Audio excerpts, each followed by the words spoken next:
Video शुरू करने के पहले एक बात, यह वीडियो बनाने में बहुत मेहनत लगती है। अगर आपको यह वीडियो थोड़ा भी पसंद आए तो इस चैनल को सब्सक्राइब जरूर करना। धन्यवाद।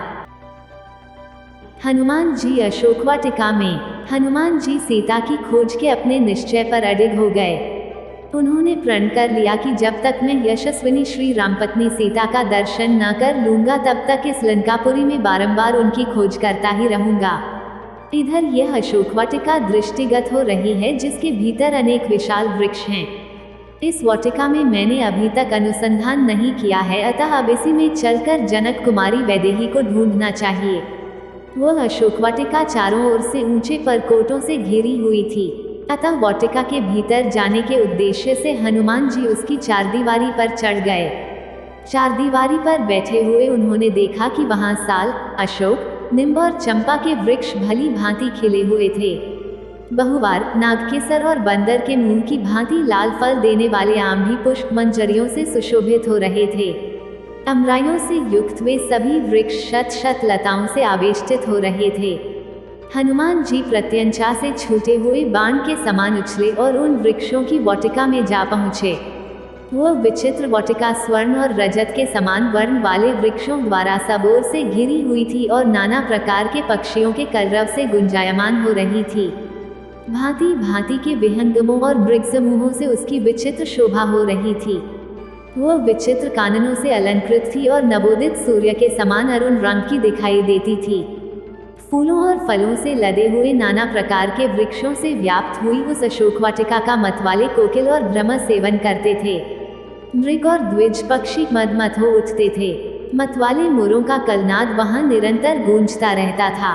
वाटिका में जहां तहां विभिन्न आकारों वाली बावड़ियां थीं, जो उत्तम जल और मणिमय सोपानों से युक्त थीं। जल के नीचे की फर्श स्फटिक मणि की बनी हुई थी और बावड़ियों के तटों पर तरह तरह के विचित्र सुवर्णमय वृक्ष शोभा दे रहे थे। उनमें खिले हुए कमलों के वन, चक्रवाकों के जोड़े, पपीहा, हंस और सारस वहां की शोभा बढ़ा रहे थे। उस अशोक वाटिका में विश्वकर्मा के बनाए हुए बड़े बड़े महल और कृत्रिम कानन सब ओर से उसकी शोभा बढ़ा रहे थे। तदंतर महाकपि हनुमान ने एक सुवर्णमय शिंशपा अशोक वृक्ष देखा, जो बहुत से लतावितानों और अगणित पत्तों से व्याप्त था तथा सब ओर से सुवर्णमय वेदिकाओं से घिरा था।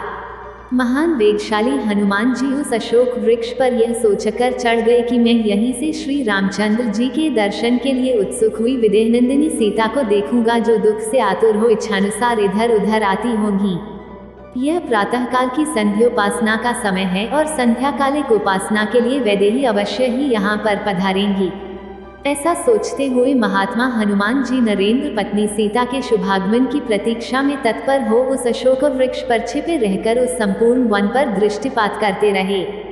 उस अशोक वाटिका में वानर शिरोमणि हनुमान ने थोड़ी ही दूर पर एक गोलाकार ऊंचा 1000 खंभों वाला गोलाकार प्रासाद देखा, जो कैलाश पर्वत के समान श्वेत वर्ण का था। उसमें मूंगे की सीढ़ियां बनी थी तथा तपाए हुए सोने की वेदियां बनाई गई थीं। उनकी दृष्टि वहां एक सुंदरी स्त्री पर पड़ी, जो मलिन वस्त्र धारण किए राक्षसियों से घिरी हुई बैठी थी। अलंकार शून्य होने के कारण वह कमलों से रहित पुष्करिणी के समान श्रीहीन दिखाई देती थी। वह शोक से पीड़ित, दुख से संतप्त और सर्वथा क्षीणकाया हो रही थी। उपवास से दुर्बल हुई उस दुखिया नारी के मुंह पर आंसुओं की धारा बह रही थी। वह शोक और चिंता में मग्न हो दीन दशा में पड़ी हुई थी एवं निरंतर दुख में ही डूबी रहती थी। काली नागिन के समान कटी से नीचे तक लटकी हुई एकमात्र काली वेणी द्वारा उपलक्षित होने वाली वह नारी बादलों के हट जाने पर नीली वनश्रेणी से घिरी हुई पृथ्वी के समान प्रतीत होती थी। हनुमान जी ने अनुमान किया कि हो न हो यही सीता है। इन्हीं के वियोग में दशरथ नंदन राम व्याकुल हो रहे हैं। यह तपस्विनी ही उनके हृदय में अक्षुण्ण रूप से निवास करती हैं। इन्हीं सीता को पुनः प्राप्त करने के लिए रामचंद्र जी ने वाली का वध करके सुग्रीव को उनका खोया हुआ राज्य दिलाया है। इन्हीं को खोज पाने के लिए मैंने विशाल सागर को पार करके लंका के भवन अट्टालिकाओं की खाक छानी है। इस अद्भुत सुंदरी को प्राप्त करने के लिए रघुनाथ जी सागर पर्वतों सहित यदि संपूर्ण धरातल को भी उलट दे तो भी कम है। ऐसी पतिप्रायणा साध्वी देवी के सम्मुख तीनों लोकों का राज्य और 14 भुवन की संपदा भी तुच्छ है। आज यह महापतिव्रता राक्षसराज रावण के पंजों में फंसकर असह्य कष्ट भोग रही है।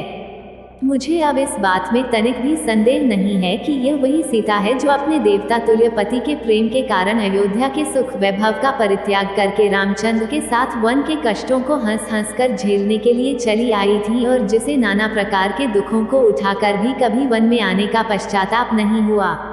वही सीता आज इस राक्षसी घेरे में फंसकर अपने प्राणनाथ के वियोग में सूख सूख कर कांटा हो गई हैं, किंतु उन्होंने अपने सतीत्व पर किसी प्रकार की आंच नहीं आने दिया। इसमें संदेह नहीं, यदि इन्होंने रावण के कुत्सित प्रस्ताव को स्वीकार कर लिया होता तो आज इनकी यह दशा नहीं होती। राम के प्रति इनके मन में कितना अचल स्नेह है, यह इसी बात से सिद्ध होता है कि ये न तो अशोक वाटिका की सुरम्य शोभा को निहार रही हैं और न इन्हें घेर कर बैठी हुई निशाचरियों को। उनकी एकटक दृष्टि पृथ्वी में राम की छवि को निहार रही हूँ। सीता की यह दीन दशा देखकर भावुक पवनसुत के नेत्रों से अश्रुधारा प्रवाहित हो चली।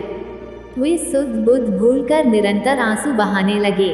कभी वे सीता जी की दीन दशा को देखते थे और कभी रामचंद्र जी के उदास दुखी मुखंडल का स्मरण करते थे। इसी विचारधारा में डूबते उतराते रात्रि का अवसान होने और प्राची का मुखमंडल उषा की लालिमा से सुशोभित होने लगी। तभी हनुमान को ध्यान आया कि रात्रि समाप्त प्राय हो रही है। वे चैतन्य होकर ऐसी युक्ति पर विचार करने लगे जिससे वे सीता से मिलकर उनसे वार्तालाप करके उन तक श्री रामचंद्र जी का संदेश पहुंचा सकें। इसके आगे की कहानी आपको आने वाली अगली वीडियो में देखने को मिलेगी। यह वीडियो देखने के लिए धन्यवाद दोस्तों।